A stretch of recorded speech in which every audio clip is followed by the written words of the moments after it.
ঠাকুর দেখতে বেরিয়ে যা অবস্থা হলো সেটা পুরো ভিডিও না দেখলে তোমরা বুঝতেই পারবে না। তো যাই হোক, দেখো আমি কিন্তু রেডি হয়ে গেছি, আর এখানে বাড়ির সবাই মোটামুটি রেডি হয়ে গেছে। বাড়ির সবাই বলতে আমরা 4 জনই যাব, 2 ছেলে, আমি আর হাজব্যান্ড।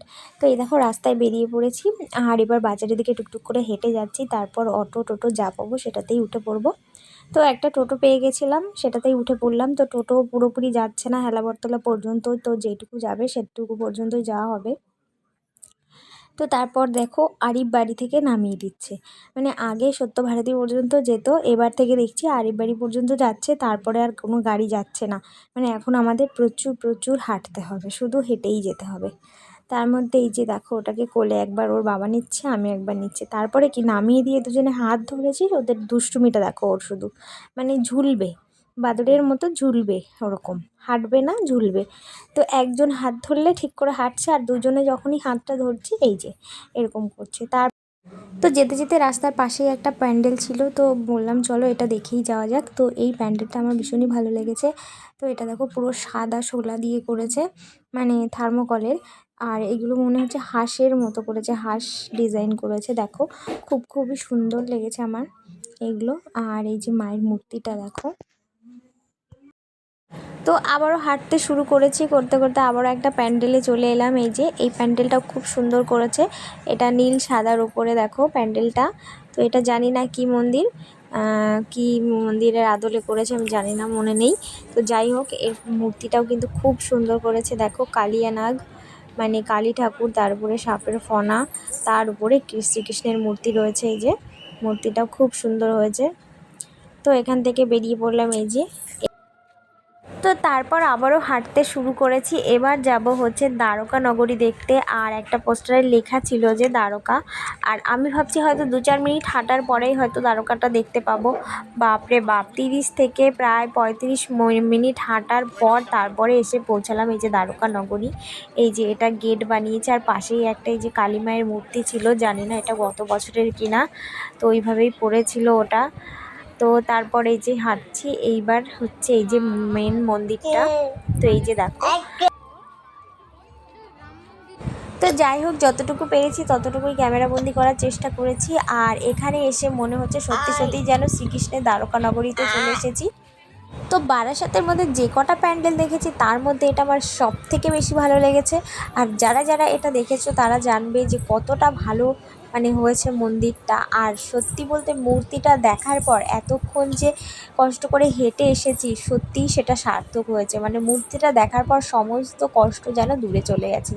তো এই হচ্ছে সেই মূর্তি, অর্ধেক কৃষ্ণ আর অর্ধেক কালী। তো এই মূর্তিটা দেখার পর মানে কি বলবো, এতটা শান্তি লেগেছে মনে, কি মানে বলে বোঝাতে পারবো না।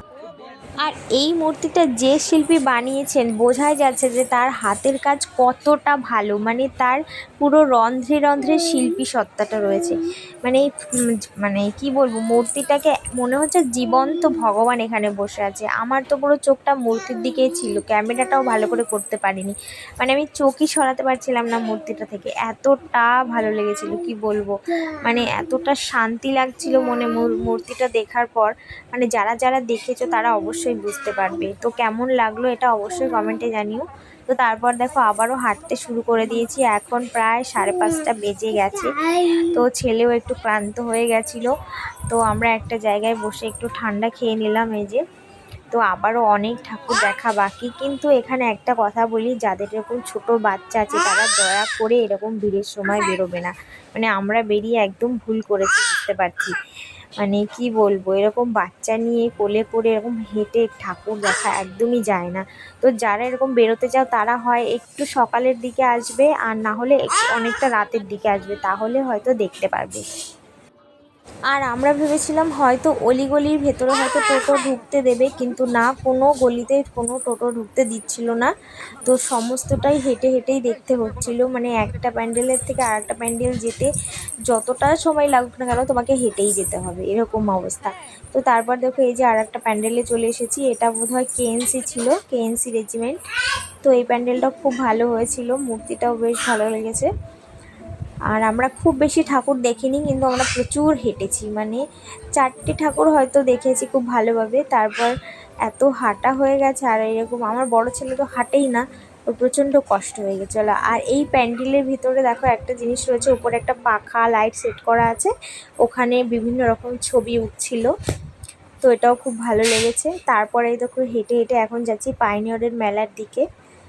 এই যে, তো এখন বাজে প্রায় 7টা মতো, আর প্রচণ্ড ভিড় হয়ে গেছে, দেখো প্রচণ্ড ভিড়, কি বলবো, মানুষ মানে কত ছিল এখন বোঝা যাচ্ছে যে কত মানুষ, মানুষে পুরো একাকার হয়ে গেছে। এই যে এটা হচ্ছে পাইনিয়রের, আর এখানকার লাইটিংটা অসাধারণ করেছে দেখো। আর এইখানে ঠাকুর দেখতে গিয়ে একটা ঘটনা ঘটে গেছিলো, সেটা আমি পরের একটা ভিডিওতে বলবো। আর এখানে বিশ্বাস করো কিচ্ছু নেই, শুধু একটু এই যে প্যান্ডেলটাই বাইরে থেকে ভালো লাগছে, আর ভেতরে একদম নর্মাল যেমন মূর্তি ঠাকুরের সেরকমই, মানে বিশেষ কিছু নেই। শুধু শুধু ভিড় করে এরা, মানে কি বলবো, শুধু শুধু ভিড় করছে।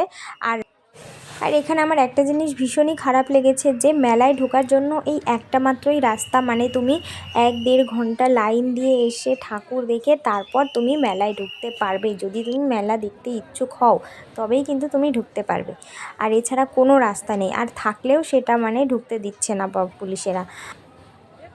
তো এখানে এমন অনেকেই আছে যারা হয়তো 1-1.5 ঘন্টা লাইন দিয়ে এইভাবে মেলায় ঢুকতে চায় না, অথচ মেলাটাও দেখতে চায়। তাদের জন্য কিন্তু অন্য একটা রাস্তা অবশ্যই করে দেওয়া উচিত ছিল, কারণ অনেকেই এরকম 1-1.5 ঘন্টা লাইন দিয়ে তারপর ঠাকুর দেখে মেলায় ঢুকবে, এটা সত্যিই একটা মানে কষ্টকর ব্যাপার। তো এটা আমার ভীষণভাবে খারাপ লেগেছে। হয়তো আরও অনেক রাস্তা আছে, কিন্তু সেইগুলো ইচ্ছাকৃতভাবে তারা বন্ধ করে একটা মাত্রই রাস্তা খোলা রাখছে, আর একটা রাস্তাতেই যাওয়া প্লাস আসা। এবার বলো, যাওয়া আসার জন্য প্রচুর লোক, এবার একটুখানি রাস্তার মধ্যে দিয়ে যেতে গেলে আসতে গেলে কতটা ভিড় হবে, আর ওই ভিড়ের মধ্যে দিয়ে মানে প্রচণ্ড পরিমাণে কষ্ট হয়ে যাচ্ছে। আর কি বলবো, আমার তো মনেই হয়েছে যে আর জীবনেও এই সময় আসবোই না ঠাকুর দেখতে। তো যাই হোক, বাদ দাও ওসব কথা। তারপরে দেখো এই যে কলম্বাস নৌকা, আমি আগেও একবার উঠেছি, কিন্তু তখন আমার ভীষণই মজা লেগেছিল, কিন্তু এইবার ছেলেকে নিয়ে উঠেছিলাম। ছেলে প্রথমবার বলছিল যাব না, তারপর আবার বললো না চলো তাহলে যাই, তো ওরও একটু ইচ্ছা করছিল, কিন্তু মানে প্রথম দিকে তো আস্তেই চালাচ্ছিল, তারপরে যখন স্পিডে চালালো, বাপরে বাপ, মানে আমার এত ভয় লেগেছে, এত ভয় লেগেছে, আমি তো মানে মন থেকে বলেই দিয়েছি আর জীবনে কোনো দিনও আমি এই নৌকা কেন কোনো রাইডেই উঠবো না। মানে সত্যি বলছি, আমার প্রচণ্ড পরিমাণে ভয় লেগেছে। আর ওই মাথায় মানে যারা বসছে তাদের কি অবস্থা হচ্ছে, মানে যাদের হার্ট দুর্বল তারা প্লিজ প্লিজ মানে এটাতে উঠবে না, মানে এটাতে কি কোনো রাইডেই উঠবে না। সত্যি আমার প্রচণ্ড পরিমাণে ভয় লেগেছে।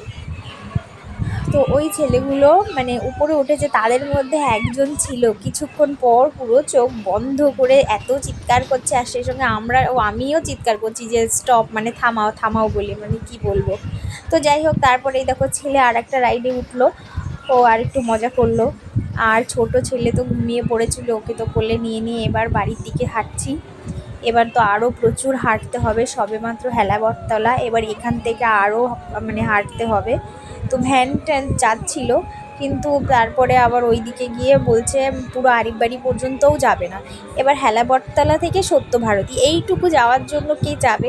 তো বললাম থাক ঠিক আছে, এবার হেঁটেই চলো, দেখতে দেখতেই যাই লাইটিংগুলো। তো এবার দেখতে দেখতে বাড়ির দিকে চলে আসছি। তো মানে কি বলবো, দয়া করে তোমরা ছোট বাচ্চা নিয়ে কেউ এরকম সময় বেরোবে না, হয় সকালের দিকে বেরোবে, না হলে রাতের দিকে, একটু রাতের দিকে বেরোলে হয়তো ফাঁকা পাওয়া যাবে। সবাই এতটা ক্লান্ত ছিলাম যে কিছু খেতেই ইচ্ছে করছিল না, তবুও একটু কিছু তো খেতেই হবে, মেলায় এসেছি। তো যাই হোক, সবাই মিলে একটা রোল কিনে সেটাকেই ভাগ করে খেয়ে নিয়েছিলাম। আর ছেলে তো কিছুই খাবে না বলছিল, কিচ্ছু ভালো লাগছিল না, শরীরটা এতটাই খারাপ লাগছিল ওর। তারপরে বাড়িতে ঢোকার রাস্তায় একটা কাকিমাদের দোকান আছে, ওখান থেকে আইসক্রিম কিনে খেতে খেতে চলে এলাম। আর এই যে দেখো, ছোট ছেলে আইসক্রিম খাবে বলে কি করছে, ওর দাদার কাছ থেকে নেবে বলে একটুখানি আদর দেখাচ্ছে, আর দেখো আইসক্রিমটা খাচ্ছে। আর তার আগে কি করেছে, ওর দাদা শুয়ে পড়েছে, এসে ওর দাদার পেটে কিভাবে লাথি মারলো জানো না।